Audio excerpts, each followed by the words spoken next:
Alors, je comprends, hein, je dis très calmement que là encore, certains ne comprennent pas que je réagisse à toute cette réalité-là qui est sous nos yeux, mais je dis quand même, il faut qu'il y ait quand même des chrétiens comme nous pour réagir à ces réalités-là et dire aux autres de ne pas se laisser faire. Comme je viens de le dire, euh, on a entendu certaines personnes dire, oui, on n'avait pas prévu de, de, de, de, de faire cette dépense-là, ou enfin en clair de dépenser cet argent-là comme ça, mais on se retrouve à donner de l'argent à des jeunes qui sont déguisés avec des masques représentant le diable, euh, alors même que l'une de ces personnes-là avait sa petite fille à côté d'elle qui disait moi ils me font peur, moi ils me font peur, et je peux vous dire que je connais plein de jeunes enfants et même des adultes qui vous disent avoir peur de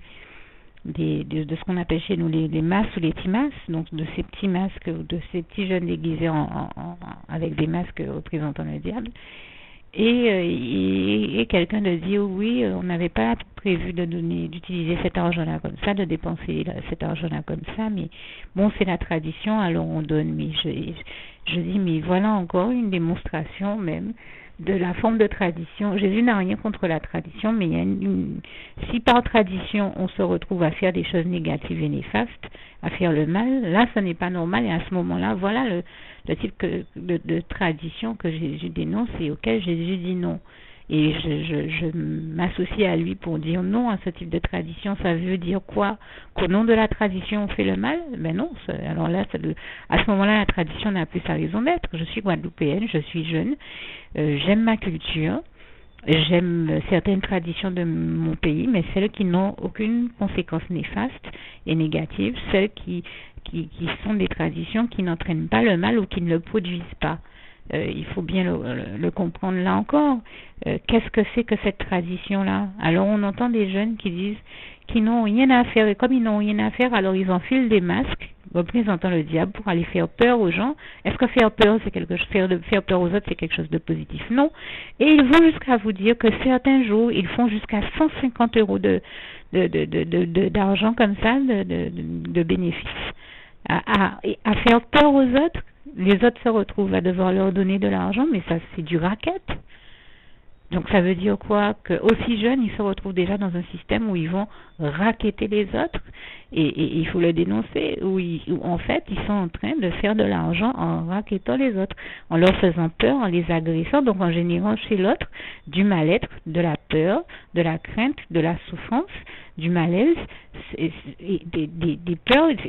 C'est en quelque part agresser les autres, donc c'est entraîner les autres dans la souffrance, et ils ne se rendent pas compte que le diable est en train de les utiliser à faire ces choses-là qui, officiellement passant sous le coup d'étant une tradition, ne sont rien d'autre que des choses qui sont en train de générer du mal et du malaise et du mal-être dans notre société, puisque ces gens-là ont peur au point que l'argent qu'ils avaient prévu à utiliser à faire autre chose, ils se retrouvent à le donner sous le coup de la peur. Mais c'est quoi ça? Et les parents même qui envoient leurs enfants dans les rues raqueter comme ça, les autres ne sont pas gênés. Ils sont en train de... C'est tout un système qu'il y a derrière ça que le diable a mis en place, auquel ils participent sans même se rendre compte.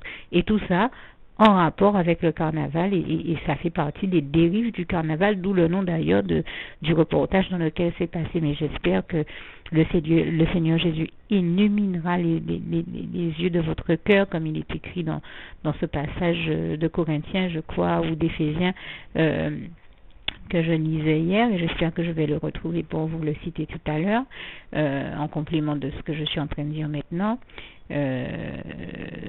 Soyons clairs, toutes ces pratiques-là ne sont pas de Dieu. Dieu ne nous demande pas d'avoir dans notre quotidien à faire du mal ou à faire peur ou à générer du mal-être chez celui qui est en face de nous, chez notre prochain.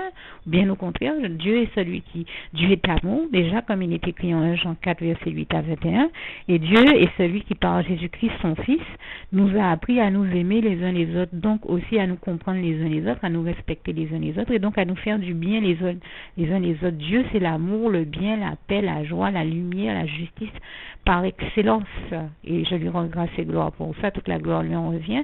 Donc en aucun cas Dieu ne peut nous inviter à aller faire peur aux autres, et en plus à leur demander de l'argent sous le coup de la peur, à leur extirper de l'argent en leur faisant peur. Ça, c'est une pratique du diable et ça paraît anodin comme ça. Tout le monde est tellement habitué à voir ça ici que tout le monde dit « Oh, mais c'est la tradition, alors on a peur, on donne. » Mais qu'est-ce que c'est que ça? Alors vous dépensez votre argent sous le coup de la peur. Et puis à la fin du mois, vous rencontrez 10 masses comme ça qui en plus ne sont pas gênés de se vanter qu'ils ont fait à la fin de la journée à racketter tout le monde et à gêner, perturber la circulation, 150 € sur le dos des familles qui ont bien du mal à joindre les deux bouts puisque tout le monde se plaint de la crise.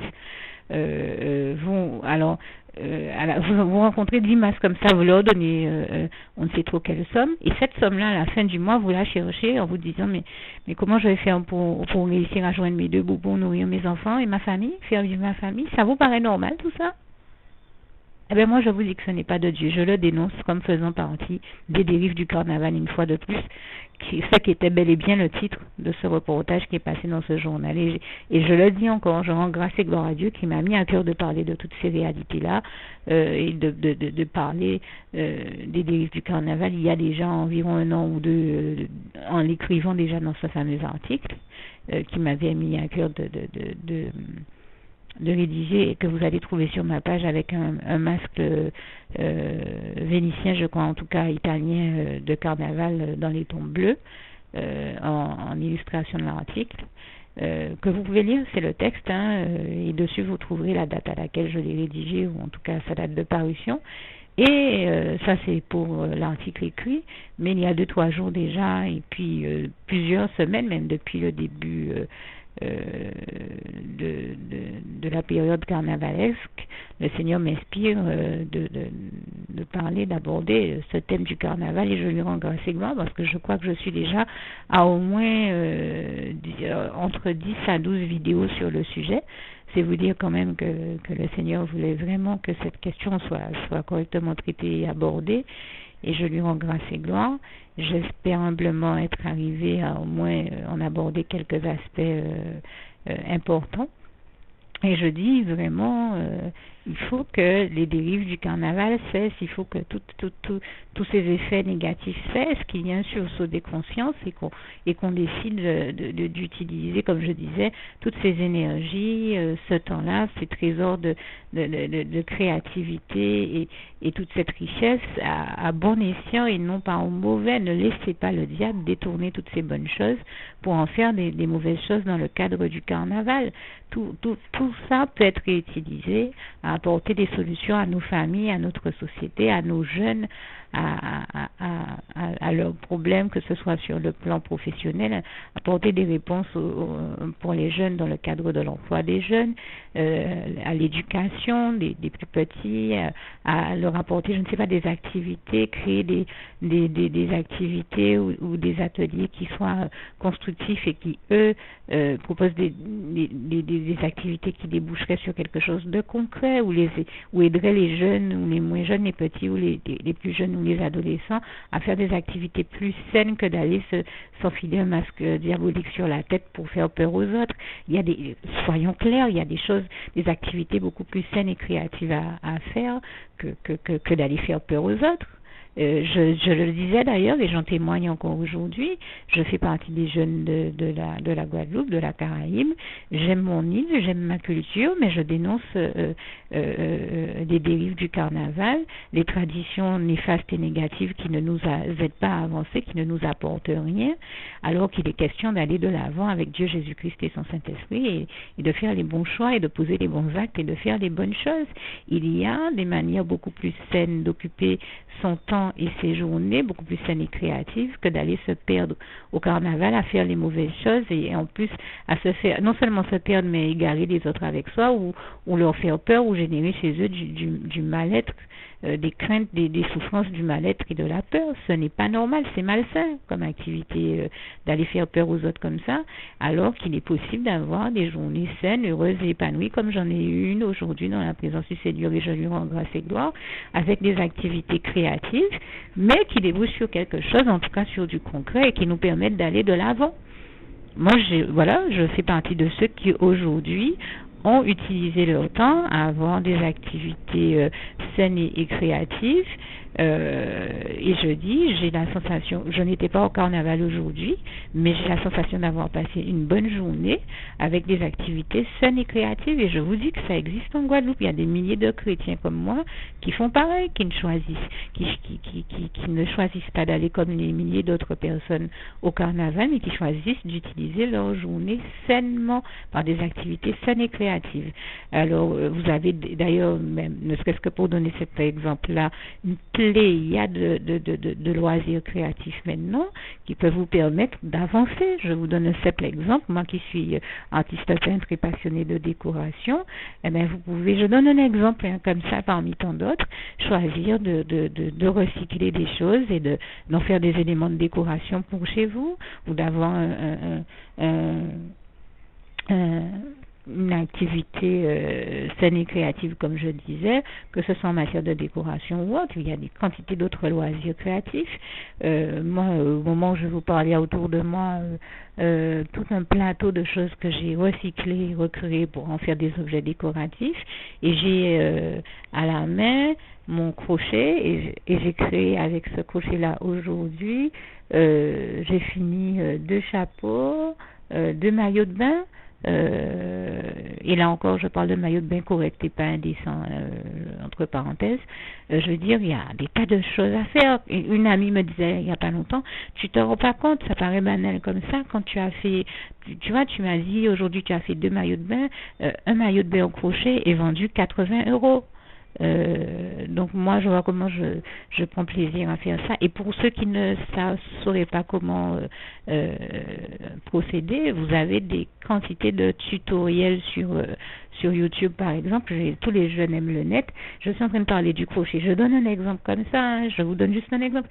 Le crochet, bon, et j'en rends grâce et gloire à Dieu, c'est quelque chose que j'ai appris que Dieu a mis à cœur de quelqu'un de me montrer à faire les points de base, hein, et ne serait-ce qu'avec les points de base, je vois tout ce que le Seigneur me permet déjà de faire. Eh bien, on peut se faire, mais je vous dis, tout un tas d'articles, on peut faire tout un trousseau comme ça, que ce soit pour les enfants, pour les adolescents, pour les adultes. Je vous donne un exemple. J'ai parlé de maillot de bain. Nous sommes sur une île. Beaucoup de personnes vont à la plage. Mais voilà une chose qu'on peut déjà faire au crochet. En plus, moi, j'ai fait les 2 maillots de bain que j'ai fait ne sont même pas pour moi. J'ai pris plaisir à les faire. Mais je vous dis, on peut se faire son sac pour aller à la plage ou son sac pour aller à la messe, ou enfin jeter à la messe, pardon, au culte, rendre un culte de louange à Dieu. On peut se faire son maillot de bain son sac à main pour aller au travail. On peut se faire un beau sac à main pour tous les jours. On peut se faire un beau sac pour aller, je ne sais pas, au quotidien dans ses diverses activités. Un autre on peut se faire un peu comme un cabas pour aller récupérer des fruits et légumes au marché. Bon, on peut se faire un bon plaid pour s'asseoir sur le divan.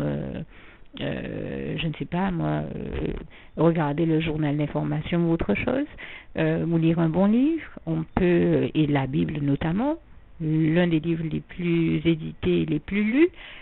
On peut faire une belle cravate à son époux. On peut faire tout le trousseau de la famille. On peut faire des éléments de décoration dans la maison avec un simple crochet et du fil, hein. Je vous dis, et quand on regarde, ça demande un investissement minimum pour un rendement maximum. Et en faisant ça, on a fait une activité dans laquelle on est resté au calme, qui est créative, qui débouche sur du concret, puisqu'on a des éléments palpables et concrets une fois qu'on a fini de crocheter son fil. Et on peut comme ça habiller toute sa famille, toute sa maison et faire des tas de choses sans avoir fait peur à personne.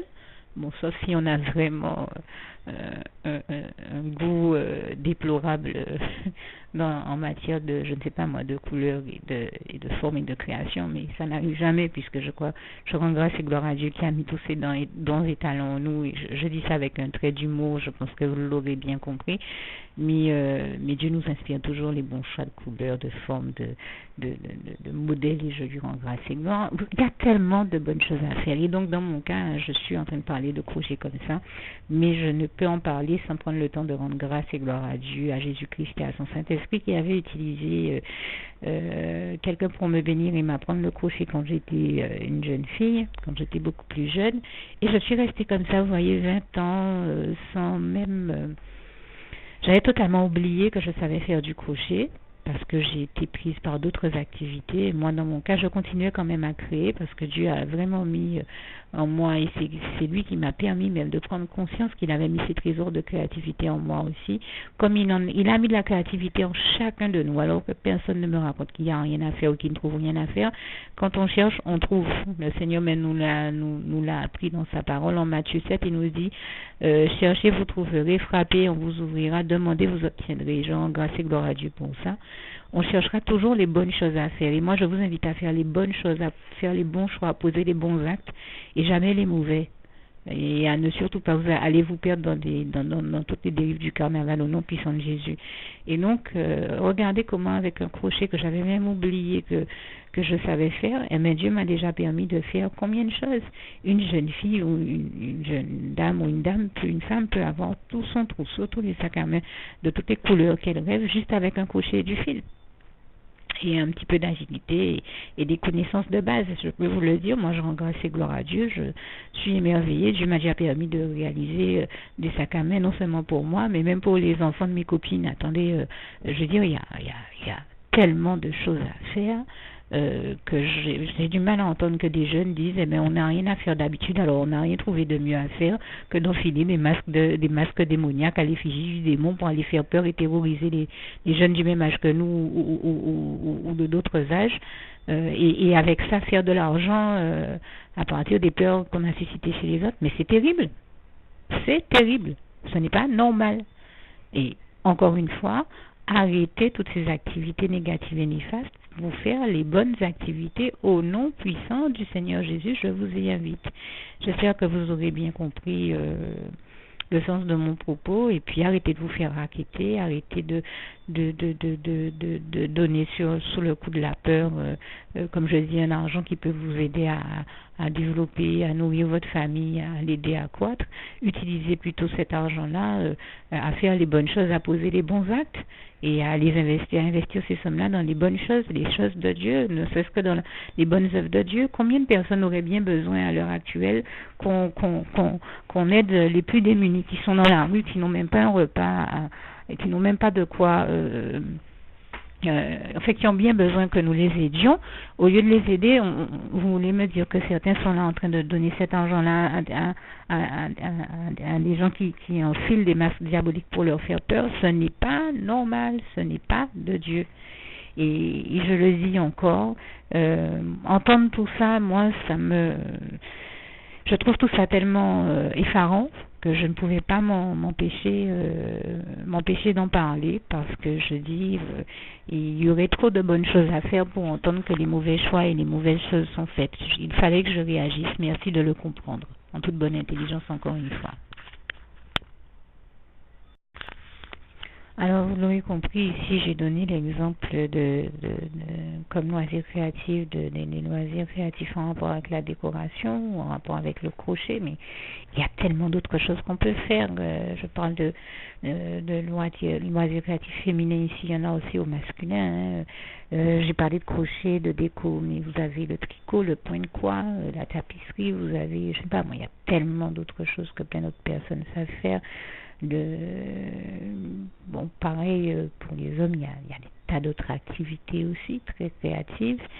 On peut faire de la peinture, on peut rénover des meubles, on peut créer des meubles en carton, en papier mâché, toute espèce de choses. La quantité de personnes qui font des masques en papier mâché dans le cadre du carnaval, elles peuvent créer des meubles, elles peuvent en créer des tas de choses. Il y a tellement de choses à faire et à créer. Je vous donne des exemples juste pour vous montrer qu'on peut comme ça redécorer toute une maison, meubler toute une maison, faire tout un tas de choses, d'activités créatives, mais qui débouchent réellement sur du concret et qui nous permettent d'avancer, d'évoluer dans la vie, plutôt que de perdre son temps, son énergie, son argent et ses richesses dans des activités totalement inutiles et qui dans le cadre du carnaval et qui ne font rien d'autre que partir en fumée une fois le carnaval terminé et ne déboucher sur rien d'autre que du vent, sur rien du tout.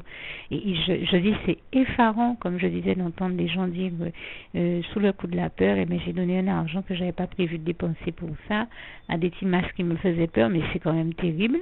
Alors que ces mêmes personnes-là, et attention, je le dis là encore, mon propos ne vise personne, je ne connais même pas les personnes qui étaient à la télé, je ne parle pas contre elles ni contre qui que ce soit d'autre. Je veux dire, quand on cherche, comme je disais, des personnes pour faire les bonnes choses, on en trouve rarement, pour ne pas dire jamais. Et en plus, ces mêmes personnes-là, vous les prenez, vous leur dites que, eh bon, mais ces quelques centimes là ou euros là qu'ils ont donné, au lieu de les donner au masse, allez, on prend cette somme là, on investit à poser les bons actes, à faire les bons gestes, les bonnes œuvres ou dans des bonnes œuvres de Dieu. Eh bien là, il n'y a plus personne, hein, parce que ces mêmes personnes-là sont effarées, sont indignées, sont choquées quand on leur dit qu'il faut utiliser ces mêmes sommes-là dans les dîmes et les offrandes. Alors là, vous avez entendu, un pasteur a dit qu'il fallait donner la dîme, mais c'est le drame, et c'est comme ça d'ailleurs qu'on entend critiquer certaines églises de Dieu inutilement. On entend critiquer comme ça les églises de Dieu, des véritables églises de Jésus-Christ inutilement, alors que personne n'est choqué de donner de l'argent à la quête, à la messe, à l'église catholique. Ça ne choque personne. Pourquoi est-ce qu'au culte, nous devrions être choqués de devoir donner des dîmes et des offrandes à Dieu? Je vois pas où le problème, c'est exactement le même geste, c'est exactement la même chose, et on est choqué de devoir donner quelques centimes, quelques euros, dont Dieu nous a bénis, puisque c'est l'argent de Dieu et c'est Dieu qui nous a bénis. Ne perdons pas de vue Proverbe 10, verset 22, ce passage qui nous dit que c'est la bénédiction de l'Éternel qui enrichit et il ne la fait suivre d'aucun chagrin. Ce n'est pas l'argent qui nous enrichit, c'est la bénédiction de l'Éternel qui enrichit. Et de toute manière, Dieu étant le seul, l'Éternel, notre merveilleux Dieu d'amour, étant le seul Dieu vivant, tout-puissant et trois fois saint, le seul maître de tout l'univers, le seul maître et créateur et propriétaire de tout l'univers, de tout ce qui existe, qui y existe et qui existe, donc toutes les richesses qui existent appartiennent à Dieu. Donc l'argent appartient à Dieu. Quand nous avons de l'argent entre les mains, c'est parce que Dieu nous en a béni. Il est donc normal que nous réinvestissions cet argent dont Dieu nous a bénis dans son royaume, dans son économie, l'économie de Dieu, dans les bonnes œuvres de Dieu qui sont les seules bonnes œuvres qui existent, les seules bonnes œuvres constructives et qui apportent réellement un épanouissement à l'humanité. Et je peux vous dire que je suis là pour en témoigner, pour rendre grâce et gloire à Dieu, pour dire comment j'ai vu Dieu, Jésus-Christ et son Saint-Esprit restaurer des vies qui étaient totalement détruites par le diable. D'où l'intérêt de plutôt investir toutes ces sommes, tout cet argent, au lieu de le perdre et de laisser le diable nous détourner du droit chemin et des bonnes œuvres que Dieu a préparées d'avance pour nous en nous faisant investir dans le carnaval, autant l'investir dans les bonnes œuvres de Dieu, dans des choses qui vont réellement nous aider à évoluer, à aller de l'avant, que ce soit nous, les membres de nos églises ou de nos sociétés, de nos familles, de nos proches, de nos bien-aimés, autant investir cet argent-là dans le royaume de Dieu, dans l'église véritable de Dieu, pour la faire avancer et évoluer plutôt que de le voir partir en fumée pour rien du tout. J'espère que vous en faites le constat, l'analyse, en toute bonne intelligence et en tout bon sens avec moi.